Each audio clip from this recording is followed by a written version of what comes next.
Bonsoir à toutes et à tous. J'espère que vous avez apprécié le film. Nous sommes ce soir avec, alors d'abord, permettez-moi de présenter Isabelle, notre vice-présidente. Bonsoir.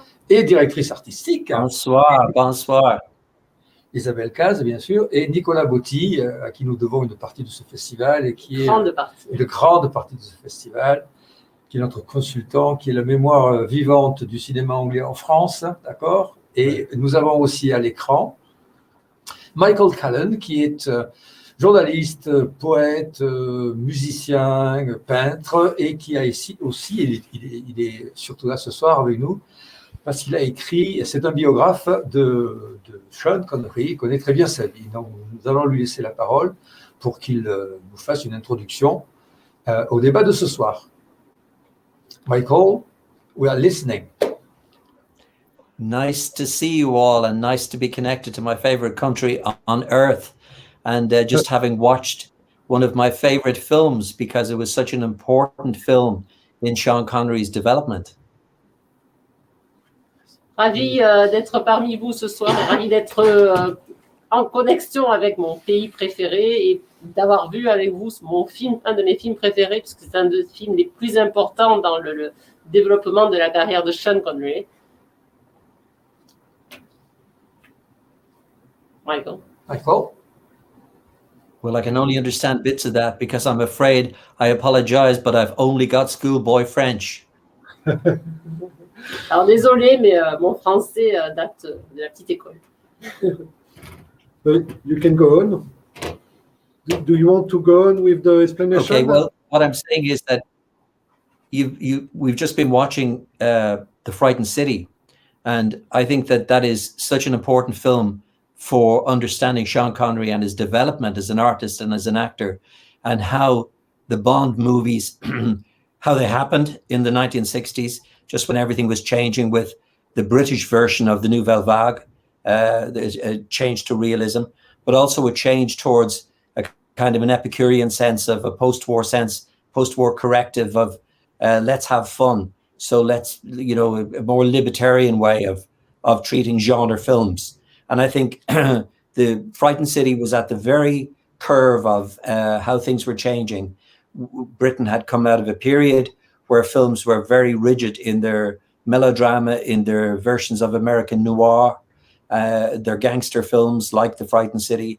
And they were moving with the new wave and with kitchen sink drama towards a really different time. So Sean Connery himself, who was very inquisitive about life and about culture and about film, really met that film with open arms because he just come off the rebooting of the Tarzan films. And this was a very big moment for him. Give us a second to translate. I'll start. Okay. Alors oui, donc Michael, merci, nous disait que voilà, c'est un film extrêmement important dans la carrière de Sean Connery. Et c'est aussi un film qui est important dans le cinéma britannique dans les années 60, qui sort en fait, qui se libère après une période où les films étaient, où il y avait des normes strictes, etc. Donc l'après-guerre, c'est donc des choses comme le free cinema, le kitchen sink drama, et donc une sorte de nouveau tournant, une manière aussi de se libérer d'un certain nombre de normes qui régissaient jusqu'ici les films noirs. Et du coup, donc, c'est un film très important dans le développement de la carrière de Sean Connery, et il a bien compris cette nouvelle ouverture dans le cinéma au début des années 60, et donc il s'est rué sur ce film à bras ouverts parce qu'il sentait bien que c'était la nouvelle tendance et que ça allait lancer un peu sa carrière. Et c'est aussi un moment où, après les années de guerre et de privation, eh bien, l'humeur était plutôt à amusons-nous, profitons de la vie, etc. Ce qui s'est aussi transcrit dans le cinéma britannique à ce moment-là. Michael?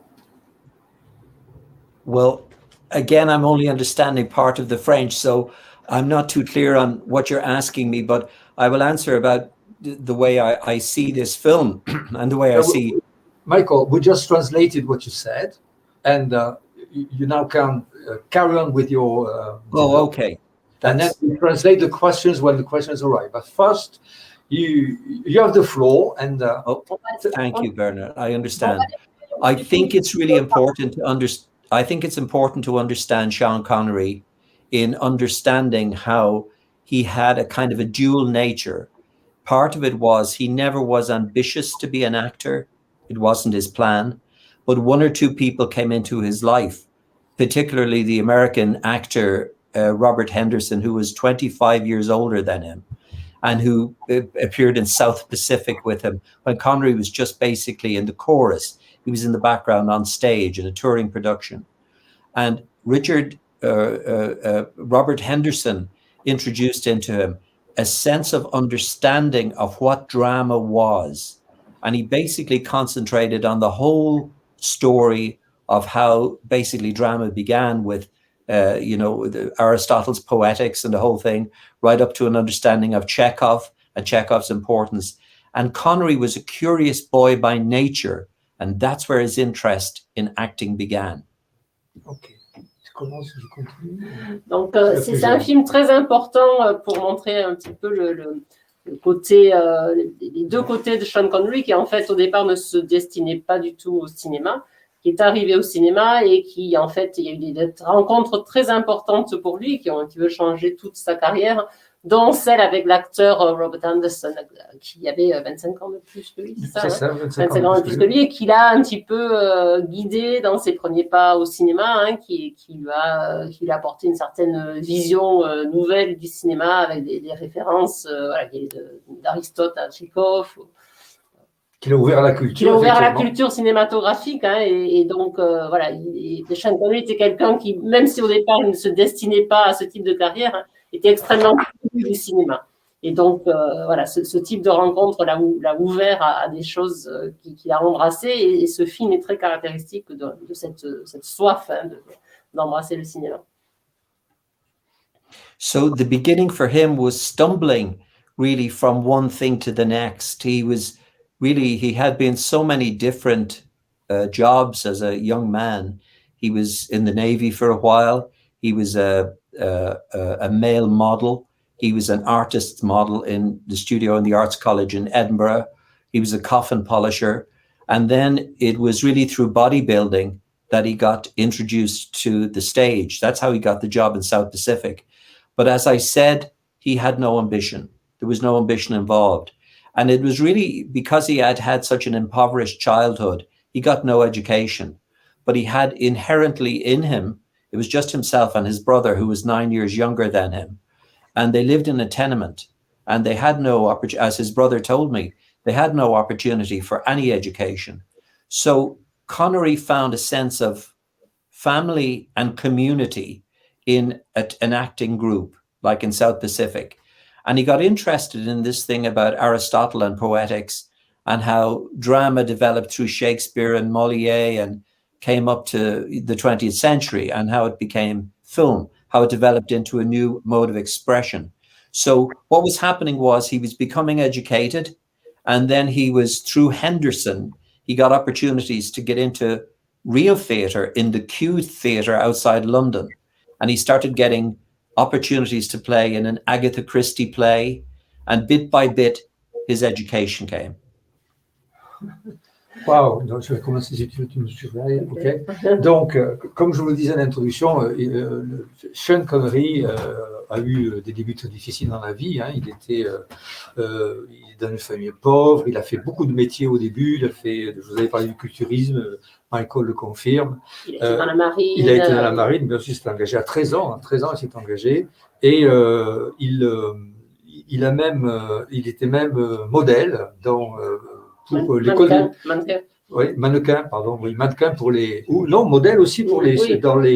À l'école de Beaux-Arts d'Édimbourg.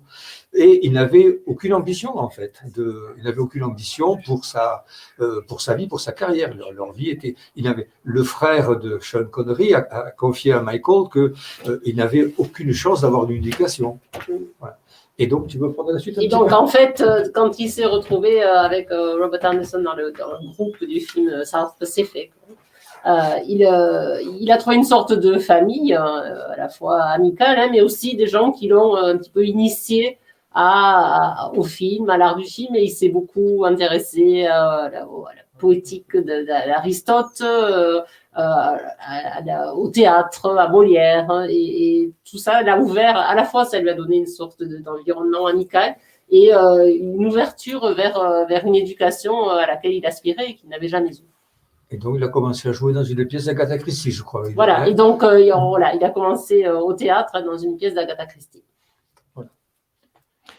So what you had was a very unique situation where there was a very fit, healthy, 6 foot 2 inch tall, 15 stone guy who was not educated, but was getting his strength and education from a friend, an older actor, a mentor, Robert Henderson, and then looking for other mentors to take him further. So he didn't have an inherent appetite, but he was finding through education that he felt he could explore his own personality through creating characters.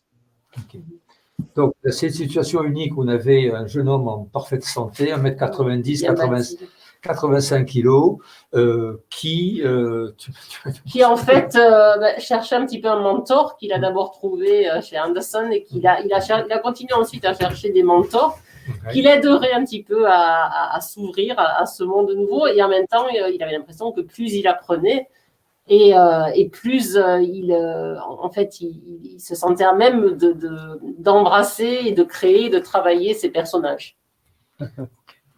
And I'd have to say, his career was very like someone winning the lottery, in the sense that he didn't get actor training except from Robert Henderson. He took a particular interest in Chekhov, and especially the play The Seagull. And that was a very famous situation at the beginning of the 20th century, where Chekhov staged The Seagull in St. Petersburg, and people laughed it off stage. But two actor managers, one of whom was Stanislavski, the famous method acting creator, he saw the play. He was one in the audience the night that it was laughed off stage. And him and his partner were opening the Moscow Arts Theatre. And Stanislavski said, no, this is the best play ever made. And so Stanislavski wrote a series of notes for the actors to restage the play in Moscow. It was very humiliating for Chekhov. Chekhov was destroyed because the play had been laughed at. The audience thought it was like a music hall. But when Stanislavski wrote his notes, they were really redirecting the future of all acting.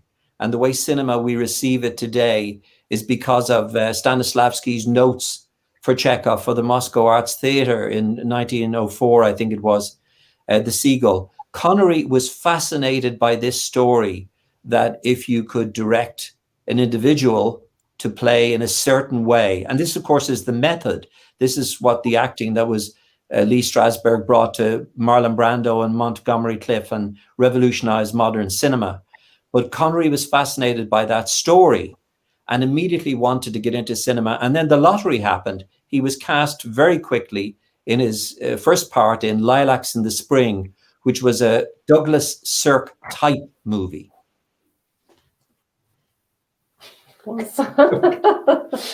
Too much? No, well, yeah. Taller. Donc, la carrière de Sean Connery ressemble un petit peu beaucoup, c'est un coup du sort, hein, une loterie en quelque sorte, hein, puisqu'il n'était pas du tout destiné à ça. Mais bon, comme il était fasciné par le théâtre, hein, il s'est beaucoup intéressé à ce qui était arrivé à Tchekhov quand il a fait jouer la mouette au théâtre. Et ce qui avait été pour la première représentation un drame pour lui, parce que le film avait été, la pièce avait été complètement, on s'était moqué de lui, hein, et donc ensuite il y avait toute une sorte de réécriture de la pièce, hein, et des suggestions pour la rejouer et des indications aux acteurs, etc. Et cet épisode-là, hein, de la carrière de Tchekhov a complètement fasciné Sean Connery, qui s'est beaucoup intéressé à cette manière au fait qu'on pouvait rediriger des acteurs, leur dire comment rejouer quelque chose. En fait, c'est le seul. Il était absolument il n'a suivi aucun un concours de théâtre ou de cinéma, et c'est la seule éducation qu'il a eue. Mais ces notes qui ont été prises le jour de cette représentation, où les acteurs ont dû quitter la scène parce que les gens hurlaient de rire, en fait, ont servi à forger toute une série de plusieurs générations d'acteurs, et entre autres aux États-Unis Montgomery Clift. Sont inspirés. Et tous ces gens-là se sont inspirés de ces notes qui ont été prises ce jour-là et qui, en fait, ont créé, c'est un petit peu l'acteur studio, je crois, non, Michael, quelque chose comme ça. Ouais. The actor studio thing came out of this, no? That's it. And it was the actor studio idea that put him into his stage role. So he very quickly, when I said it was like winning the lottery, he very quickly went from the Q Theatre, which was a small theatre just about to close down in London, to the Oxford Playhouse, which was a very esteemed theatre. And he was in Euripides, the Bacchae. He was in other words, he was playing ancient Greek tragedy where all drama kind of began. So he was where he wanted to be. But the lottery element came in when very quickly he was in the movie Lilacs in the Spring in a small role. And then very quickly he was in a few movies like No Road Back, Action of the Tiger, which was directed by Terence Young, who promised him, Connery asked the director, Terence Young, "Sir, will I be great in this movie?" Because he was only learning his feet as an actor. And Terence Young said, "No, you won't, but I'll make it up to you." And of course, 5 years later, Terence Young directed Dr. No. So he made it up to him.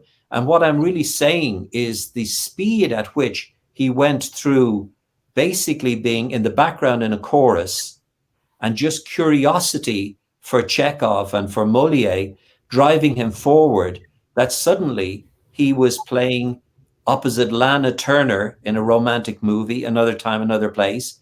He was making a Disney movie, Darby O'Gill and the Little People. He was making a Tarzan movie for John Gillerman, and he was making The Frightened City. And before he knew it, he was going for an audition for the role of Dr. No in December 1961. On va traduire. We're going to translate. Donc, en fait, je commence, il continue. Oh non, vas-y, peut-être. Vas-y. Donc, en fait, ça a été vraiment une sorte de loterie au sens où tout est allé très vite pour Sean Connery, aussi bien d'abord au théâtre, où il est parti d'un petit théâtre très peu connu pour ensuite se retrouver à Oxford, dans un théâtre prestigieux, à jouer Shakespeare, etc. Et puis il a commencé au cinéma, même chose avec des tout petits rôles, et puis peu à peu d'abord avec Terence Young, avec qui il va ensuite jouer Dr. No, mais qui, voilà, et au début, en fait, il ne sait pas trop bien si ça va marcher, mais il a cette curiosité qui va le pousser sans arrêt, et de la même manière au cinéma, il va passer de tout petits rôles à des rôles les plus intéressants, des rencontres de cinéma avec Lana Turner, avec de nouveaux réalisateurs, jusqu'à The Frightened City en 1961, et puis juste après, Voilà. Ouais, c'est juste qu'on peut peut-être dire qu'effectivement, même dans The Frightened City, vous voyez qu'il est avec le troisième rôle, en fait. Il était derrière Herbert Lom et John Gregson, qui étaient des acteurs plus connus, en fait, qui déjà très bien connus, qui tournaient beaucoup dans les années 50. Et donc, Sean Connery, encore à l'époque, même si effectivement il tournait pour Disney et Tarzan, avait encore des rôles un peu, voilà, troisième, quatrième rôle. Mais ce qui ne l'a pas empêché de jouer pour la télé anglaise 1 ou 2 ans auparavant, Macbeth. Donc, on voit que ça commençait à venir, que ça allait percer. Maybe we could translate this for Michael. Nicolas was saying that even in The Frightened City, tonight's film, he was even not yet the main, he was still some sort of supporting actor, very good supporting actor, not with other very famous actors, probably more famous actors, because he was there and sort of becoming one of the best. And at the same time, he was playing in Macbeth. Macbeth on the 1 or 2 years before for British TV. Well, it was the same year, I think, or maybe the year before in Canada. He played Macbeth, and that's the point. And he played in, Anna Christie and Eugene O'Neill's play, and he was playing very heavy roles. The interesting thing about being supported is that he didn't just have great actors like John Gregson around him, and in Stanley Baker in another movie, Hell Drivers, some very good actors, but he needed a personal mentor. And Robert Henderson, of course, had moved on with his own theatre career, but now Sean was in films. So the mentor that he then turned to was, he basically fell in love with Diane Cilento, the actress, because she assumed the role that Robert Henderson had been directing him in theatre. And I don't mean directing him in theatre, I mean guiding him in advice about how to do it. Okay. Donc, en réponse à ce qu'a dit Nicolas, Michael a fait remarquer qu'effectivement, il avait joué des rôles très très importants, Macbeth et autres, entre autres au Canada, et que ensuite, le fait d'être second rôle, en anglais on dit supporting actor, ça veut dire aussi qu'on est soutenu par des gens, des gens de qualité, qui peuvent vous guider dans votre carrière. Et en fait, il était un petit peu à la recherche d'un autre mentor, puisque Robert Henderson avait suivi sa propre carrière, et donc il a fini par... Son mentor au théâtre. Qui était son mentor au théâtre, bien sûr, et il cherchait, Sean Connery cherchait un autre mentor, et il est tombé amoureux de... Diane Cilento. Voilà, Diane Cilento. Enfin, en tout cas, c'était son nouveau mentor, et en fait... Son guide, parce qu'en fait, plutôt que de le diriger, elle l'a guidé, en fait. Voilà. Bernard, Nicholas, and Isabel, I have to say to you, it's funny, Diane is her name. She came to the house I'm speaking to you from. She came and sat with me here because she later on married Anthony Schaffer. So he was working with me for 6 months here. So she was here. And I once called her Diane, and she said, "Oh, I don't want an American name. I'm Diane." Okay. En fait, c'est Diane et pas Diane. Hein. Diane Cilento. Diane Cilento. Ok. On a des questions? Mais est-ce que quelqu'un a des questions dans le public? N'hésitez pas à les poser via le chat. Puisqu'on voit le chat et on peut les relier. Oui, tout à fait. Donc oui, c'est ça. Des questions, des remarques sur le film, sur Sean Connery, sa carrière. We just told the audience that they can ask questions through the chat, and we'll read them and translate them to you. Someone said in the chat a few minutes ago that the gangster talked a lot in that movie. So that is something that was criticized sometimes in the British crime movies. It was very talkative. Alors, Nicolas. Yes, I think that was... We need to translate British movies, whether it was melodrama, romantic melodrama, like Connery's with Lana Turner, Another Time, Another Place, or whether it was thrillers like The Frightened City, they were really just replicas of American movies that would star, you know, Fred MacMurray and Barbara Stanwyck or something, like Douglas Sirk directed movies, or thrillers directed by whoever was directing noir in America. So there was an element where British film in the 1950s was more imitating American cinema. And I think it had exhausted itself by 1961. And that's why I say that kitchen sink drama and then this appetite for new type of genre films, this is what really sparked James Bond, the franchise. It was looking out for something new. Ok. Donc la question c'était... Nicolas, Nicolas avait repris dans le chat un spectateur qui disait en fait ces gangsters parlent beaucoup. Hein, dans le chat, ils parlent beaucoup ces gangsters.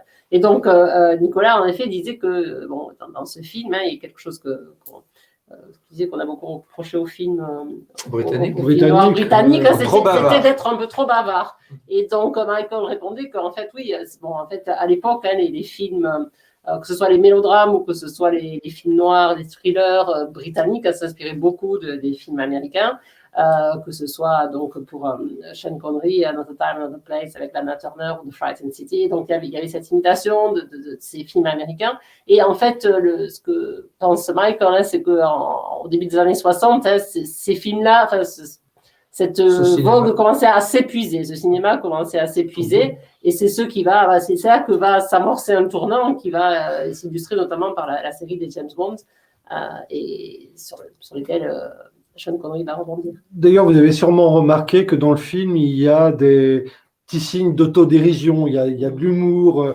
À un moment, on voit l'inspecteur lire les journaux et voilà, c'est Chicago à Londres. Voilà, enfin, ils ont tout à fait conscience de ce qu'ils font à ces moments-là.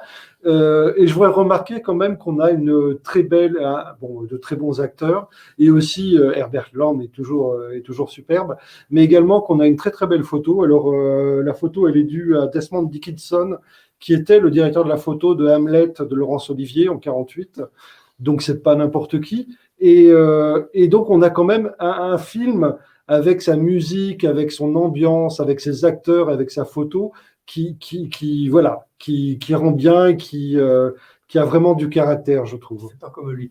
Ouais, pardon. Nicolas is pointing out that there are in the film there are allusions and signs that sort of tongue-in-cheek things. They know what they are doing. They are laughing at themselves. For instance, the titles in the newspapers, Chicago comes to London, etc.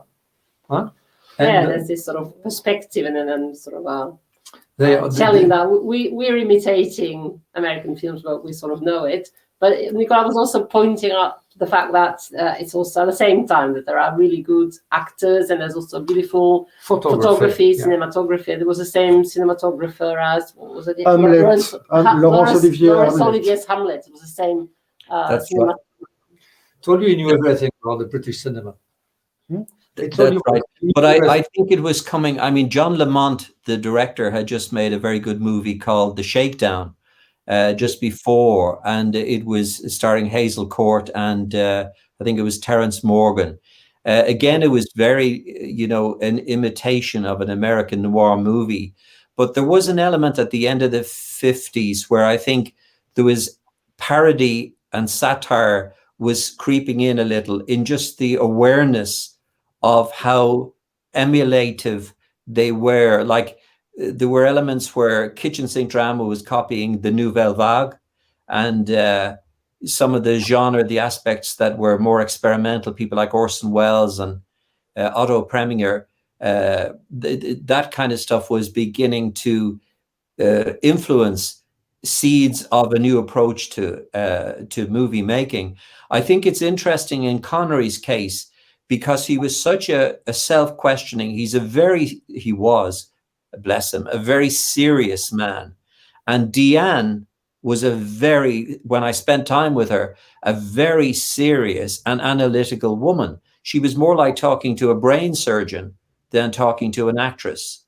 And I think I will tell you a story in a moment about how James Bond... Just in case not everybody understands English.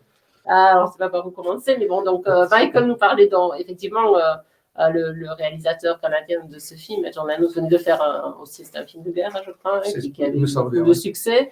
Mais en même temps, voilà, même si on était dans des gens qui avaient beaucoup de succès, mais il y avait aussi, au début des années 60, une sorte de sens de l'autodérision, toujours de la satire, la parodie qui commençait à rentrer, ce qu'on appelle le kitchen sink drama au Royaume-Uni, se manquait un petit peu de la nouvelle vague. Il y avait des gens qui étaient qui amenaient des pleines d'innovations comme Preminger, comme Orson Welles. Et donc, on commençait à sentir comment, en fait, cette parodie, tout ce qu'elle pouvait apporter, en fait, ce sens de la parodie, tout ce que ça pouvait apporter à ce nouveau cinéma. About Diane. Oui. Et oui, alors Diane était Alors oui, Sean Connery était un homme très sérieux. Ouais.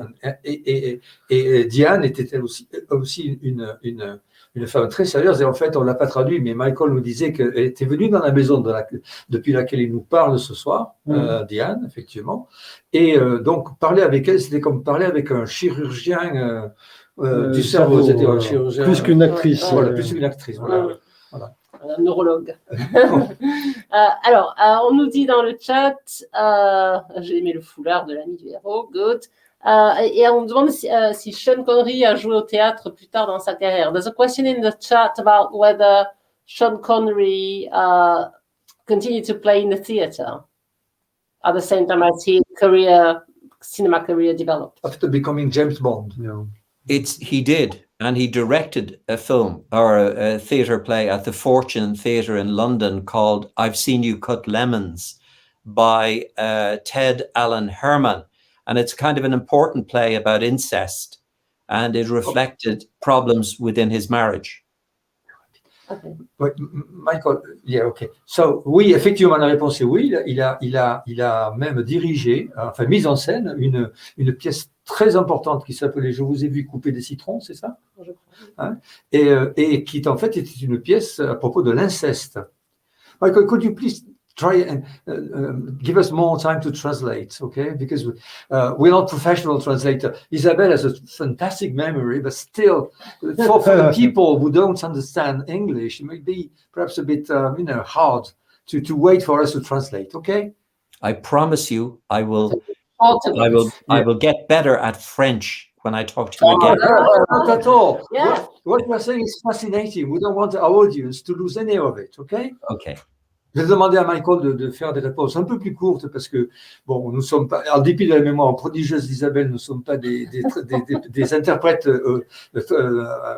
professionnels, et nous ne voudrions pas on pense que c'est peut-être un petit peu ennuyeux, pas ennuyeux, mais enfin pénible pour les gens qui ne parlent pas anglais d'attendre la traduction, et on ne voudrait surtout pas que vous perdiez quoi que ce soit de ce qu'il dit, qui est fascinant. Voilà. Et il a promis de faire recours. Michael, I've just translated that, so. On attend vos questions. On attend, voilà. Thank you.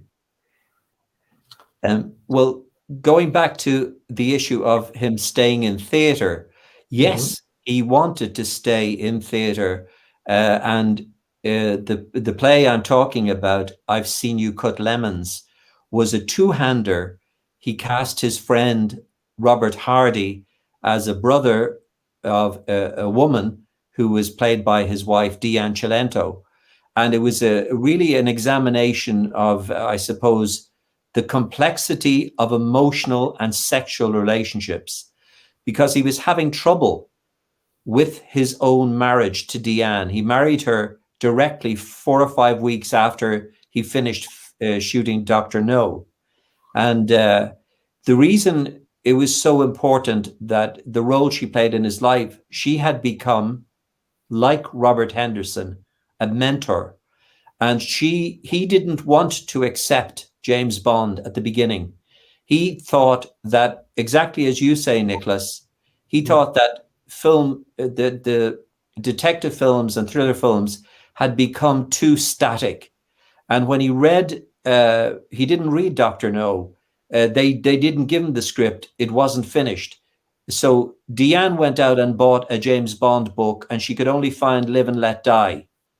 And she didn't like the scene where James Bond's little finger is broken in a torture scene, or where Felix Leiter, James Bond's friend, is thrown into a shark tank. And she said, this is too violent. And she said exactly what you said, Nicholas, about the self-aware parody and satire. She said, the way to do this, Sean, if you want to do what Stanislavski did with Chekhov, the way to play James Bond is to introduce very clear irony and humor. And that's how they did that.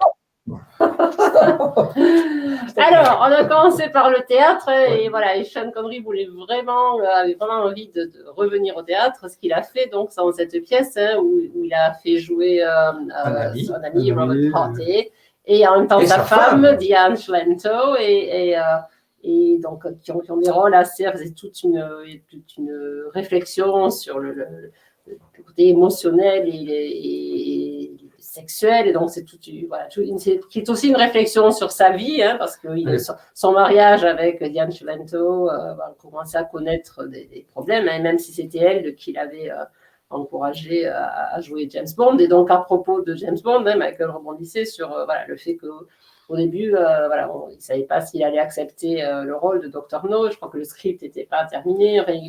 Il n'avait pas eu on lui avait pas donné le script quand il avait. Il n'avait pas donné le script, et donc Deanne Cilento a pris un roman, un James Bond, un roman, et en fait, c'était pas Dr. No, c'était Vivre et laisser mourir. Et en fait, elle est tombée sur une scène où on lui cassait le petit doigt, qu'elle a trouvé très violente. Et donc, elle a dit à Sean Connery, moi, si tu veux faire ça, en fait, peut-être c'est peut-être violent, mais ce qu'il faudrait faire, du coup, c'est introduire avoir un petit peu de recul et introduire un petit côté parodique, hein, ce qu'il a fait. Et ça a marché. Voilà. Et la scène violente était aussi la mort de son copain Leisler, de la CIA, qui est jeté dans une piscine à requins.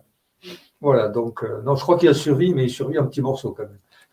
C'est très violent. Mais c'est vrai qu'il y a un peu, on voit un peu déjà le personnage de James Bond. J'avais trouvé justement ce film intéressant parce que si on voit le Sean Connery de James Bond, mais effectivement dans James Bond avec plus d'humour et tout ça, alors que le film, enfin comme Sean Connery joue dans ce film, c'est une façon très sérieuse, très premier degré, que justement qui va complètement évoluer dans un rôle un peu similaire, hein, quelque part, dans James Bond. Yeah, Nicolas was talking about this sort of parody that Connery introduced in his James Bond character, saying that in the Frightened City, he was very serious, is what you said.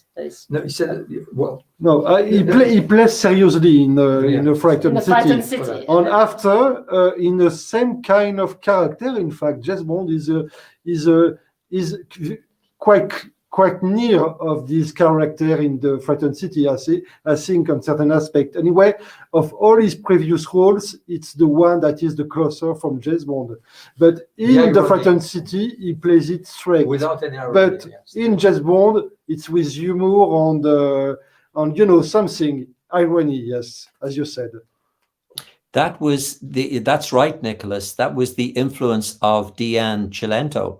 She was there really reading the script. She would read the scripts at night with him. So she would play the role of Honey Rider in Dr. No, or Tatiana Romanova in From Russia with Love, or Pussy Galore in Goldfinger. And she would read with him and kind of emphasize where the comedy bumps would be. Now, it wasn't as broad comedy as Roger Moore introduced in later on, a decade later. But it was a reflection of the fact, and this is important, Bernard, I have to say this, it was very important that the 60s in England was really about the pill coming in 1961, the sense of liberation after, all the austerity of the war, and the Beatles were laughing all the time. It was always a joke. So there was a sense of ebullience, there was a sense of joy, and that was in James Bond. The good women, the good food, the attractive men, the whole thing was joy, joy, joy. But Sean was frustrated. And when I come back, Nicholas, to you asking the question about theatre, he wanted desperately to get back to theatre and away from, he didn't expect James Bond to be as famous and as big and as successful. And because the culture went in that direction, he was crazy with frustration and his marriage failed. Michael, please let us translate. Please, Michael. I'll slow down. Very good, but still. I'll slow down. Donc, vous disiez, Michael, que vous répondiez à Nicolas et vous lui disiez que cette ironie et tout ça était dû en fait à Diane qui lisait le script le soir avec lui, avec Sean Connery, et lui disait là où devait intervenir l'ironie, là où devait intervenir la légèreté. Elle a lu tous les scripts avec lui jusqu'à pas Opération Tonnerre, tous les James Bond en fait. Et vous avez insisté pour dire que les années 60, c'était les années où est arrivée la pilule en Grande-Bretagne. Des libérations. Voilà, l'année de libération, que c'était une année d'effervescence et que cela devait... Les Beatles étaient tout le temps en train de rire. Et c'est cette joie qu'on retrouve dans James Bond. Voilà, c'est pas tout à fait le type de comédie, de broad comédie, comme on disait, que va ensuite apporter Roger Moore. Oui, mais il y a cette joie et qui correspond à l'époque, hein. Mais en même temps, Michael nous disait que Sean Connery avait vraiment envie de revenir au théâtre, il avait envie de quelque chose de plus sérieux, de plus personnel, etc. Et il ne pensait pas en fait que James Bond aurait autant de succès. Et en fait, ce succès l'a un petit peu dépassé, il était presque, c'est pas ce qu'il attendait finalement. Mais ça a été parce que ça correspondait aussi bien aux attentes et à l'esprit de l'époque, hein, que ça l'a entraîné en quelque sorte. Et lui en était terriblement frustré de ne pas pouvoir retourner au théâtre justement. Ouais. Voilà. Et notamment, on voit que dans les années 70, ces choix de films vont être justement pour essayer de sortir de James Bond. Yeah, and Nicolas points out that in the 70s, it is clear in his choice of his roles and his films that he was desperate to get out of that role of James Bond. Yes, I asked Roger, could he have played James Bond in 1962? And he said no, he never could have, because he wasn't a serious man the way Sean was. He wasn't He wasn't a serious, like an academic-minded man. Roger was fun. Ok. Michael a demandé à Roger Moore s'il aurait pu jouer le James Bond des années 60 et Roger Moore a dit qu'il ne pourrait pas, il n'aurait jamais pu parce qu'il n'était pas assez sérieux. Voilà. Et d'ailleurs, pour moi, je trouve que c'est le pire interprète de James Bond. Roger Moore, il n'est pas du tout crédible, alors que Sean Connery était sérieux. Pour Roger Moore, c'était... It's very interesting because what you mean is that the humor in James Bond was more something that Sean Connery brought to the role than what the producers asked at the beginning.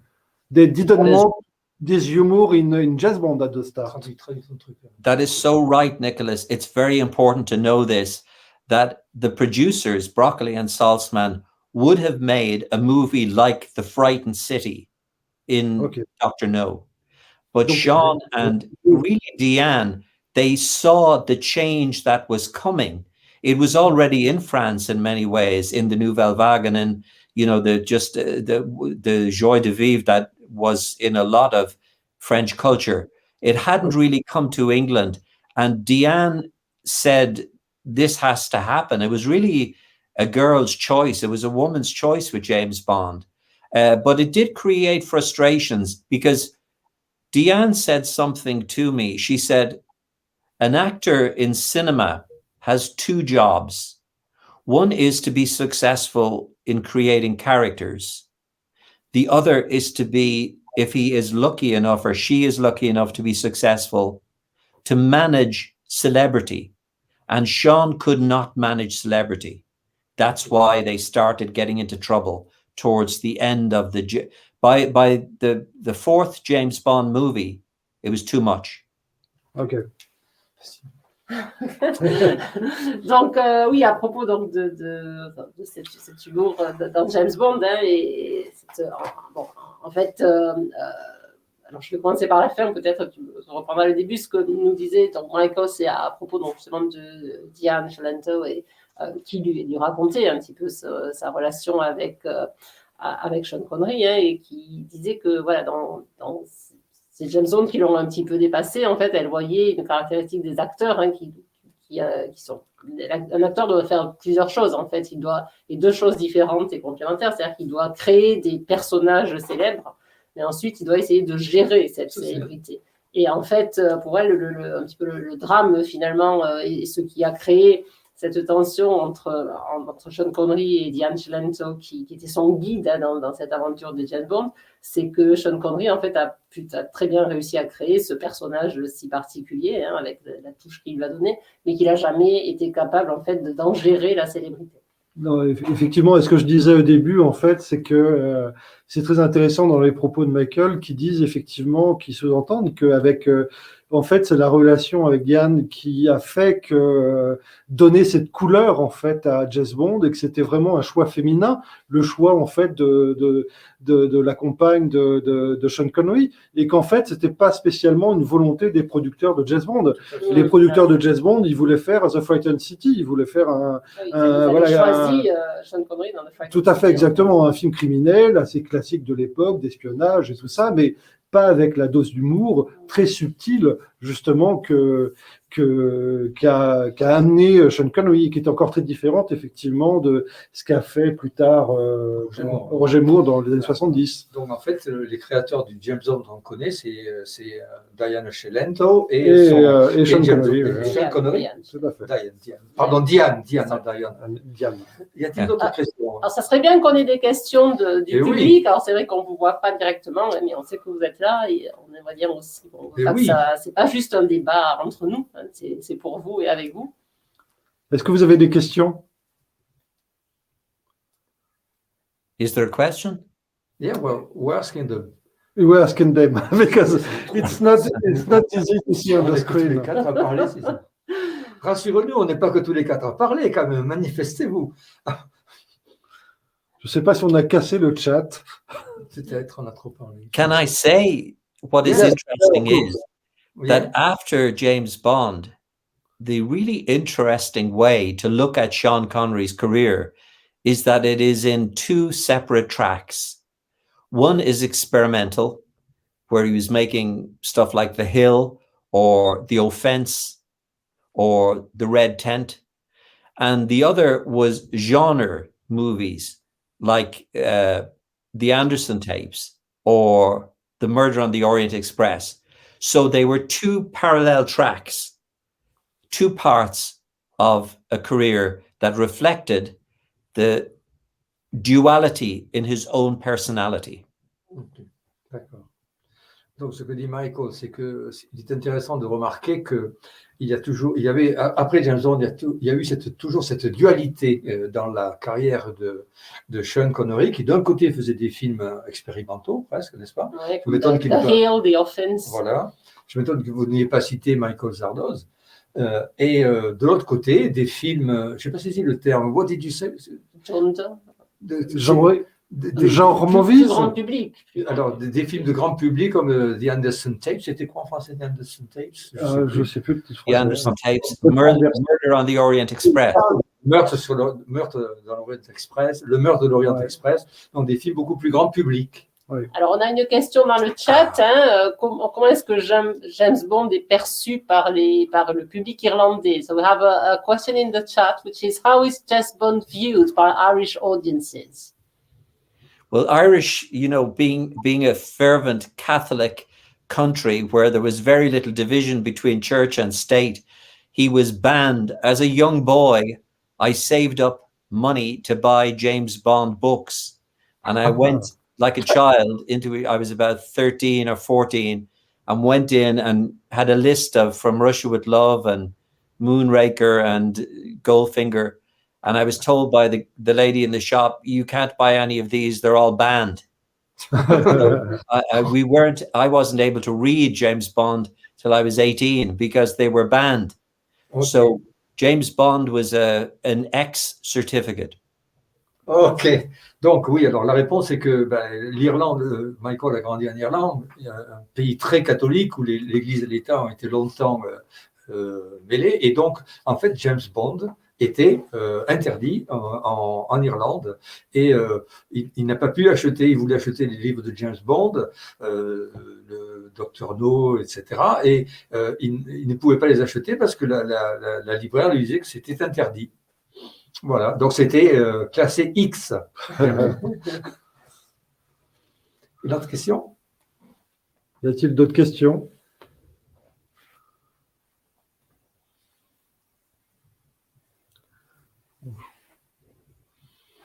So, what made you decide that you wanted to write about Sean Connery? I mean, you're a biographer, you've written other biographies, and why did you choose Sean Connery at some point? Alors, je demande à Michael comment est-ce qu'il est devenu le biographe de Sean Connery, hein? Il a écrit d'autres biographies, Anthony Hopkins, je me souviens bien, entre autres.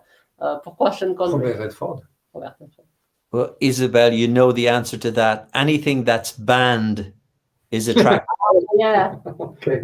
Parce qu'en fait, tout ce qui est interdit. No, I was a drama writer, and I felt I had a major television series on in Irish television drama, and I felt I needed to understand character more, and I loved biography. So I just picked an actor who was interesting to me. And because he was a Scotsman, you know, the Irish have this Celtic connection with Welsh and Scots. That was why. D'accord. Oui, c'est ça, oui. Michael dit qu'il est aussi un auteur de théâtre et donc il voulait s'intéresser au personnage, et pour connaître le personnage finalement, c'est aussi bien de se lancer dans la biographie. Voilà, de savoir comment fonctionnait un acteur en fait. Voilà, savoir comment fonctionne un acteur. Et il y a une question sur can you talk about the shooting of Russian House? Yeah, the Russia House was an interesting one. It was to a great extent it was a lesser film in terms of its success, its financial success. But again, it was one of those films that appealed to the very academic side of Sean. And when I talked to directors like Lewis Gilbert, they picked out movies like Russia House as being exceptional quality films, and the kind of film that probably would not have been made if an actor of Sean's stature hadn't agreed or wanted to do it. And I think that is an interesting thing about some of the projects that happened in the 1980s and 1990s, like The Red Tent, which was a Russian film, Russian-Italian, like The Russia House, like, well, even movies that were more commercial, like Medicine Man. They were made because Sean chose those. Sean got a script and said, I want this made. And so he became, even though his name wasn't on as producer, Russia House is an example. It was a script that was flying around and was offered to several people and turned down. And Sean put his name on it and it got made. So it's one of those films that has his serious side in it. Alors, La Maison de Russie, hein, c'est un film qui a peut-être moins de succès commercial, mais qui en même temps est un film qui montre bien le côté sérieux, un petit peu universitaire, hein, même si je n'ai pas allé à l'université de Sean Connery. Et en fait, ça fait partie de certains films, hein, comme The Red Tent aussi, qui en fait finalement n'aurait jamais été fait s'il n'avait pas voulu. Donc il n'est pas vraiment producteur du film, hein, mais en même temps ce sont des films dont les scénarios avaient un petit peu tourné, qui avaient parfois été refusés, et à un moment donné lui il est tombé dessus, il a dit je veux les faire. Et donc ça fait partie de ces films un petit peu sérieux de Sean Connery, hein, que lui a poussé parce qu'il voulait à tout prix les faire et qui lui doivent beaucoup. Exactement, qui n'aurait jamais été fait s'il n'avait pas été là avec son nom. Voilà. I think there is something really interesting about Deanne's second husband, Anthony Shaffer, as I say, came to stay with us for a few months. And he wrote Frenzy for Hitchcock. Whoa. So he spent quite a lot of time with Hitchcock in Hitchcock's bungalow on the Universal lot. So they talked about actors like Cary Grant or James Stewart or Connery, because Hitchcock had directed Connery and Marnie.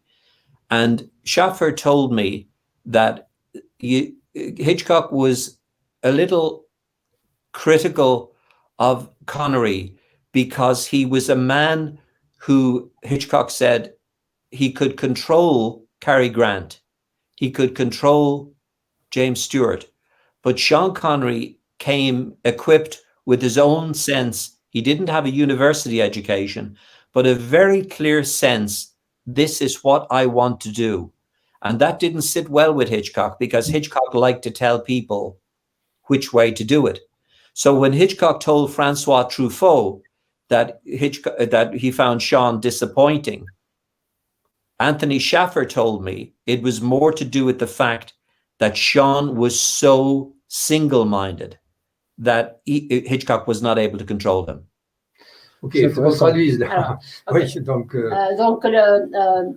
Diane Cilento et son second mari, Anthony Shaffer, ont passé pas mal de temps avec Michael et ont beaucoup parlé cinéma, entre autres.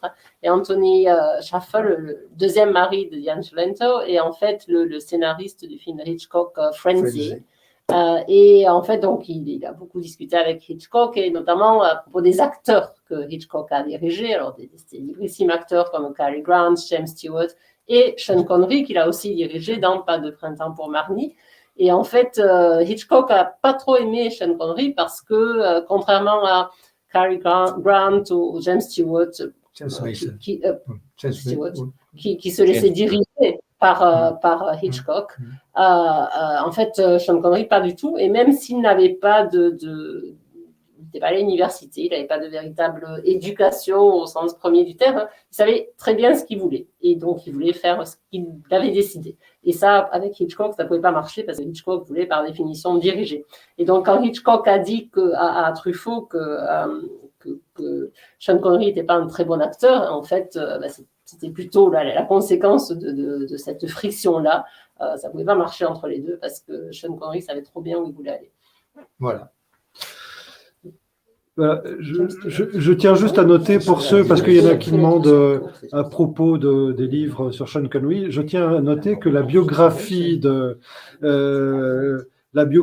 qu'a écrite Callan, Michael Finney Callan, a été traduite en français et a été mise à jour à la fin 2020. Donc vous avez quelque chose qui prend en compte en fait un livre qui prend en compte les dernières années de la vie de Sean Connery et qui reste aujourd'hui quand même une biographie de référence sur Sean Connery et donc qui est traduite et disponible en français. What did you say? No, I just said that your book was available in French. So yes, and it has been updated at the end of the last year. Thank you, Nicholas. But can I say that there is a new expanded edition coming out from Éditions La Trace, and it will be out at the end of the summer. And it includes, over the years, obviously, working with other people like Roger Moore and Anthony Shaffer and various other people who are close to Sean. It includes much more material analyzing Sean's choices in films. Okay. Une nouvelle version de sa biographie augmentée avec d'autres entretiens avec Roger Moore, avec Anthony Shaffer et d'autres personnes qui l'ont approché, Sean Connery de près, va paraître bientôt d'ici la fin de l'été. Voilà. And that's Éditions La Trace. Yes. Éditions La Trace, très bien. D'autres questions ou on arrête? Ben là, il commence à être un peu tard, mais une dernière question, si vous voulez, sinon on arrête. We just wait to see if there is a last question.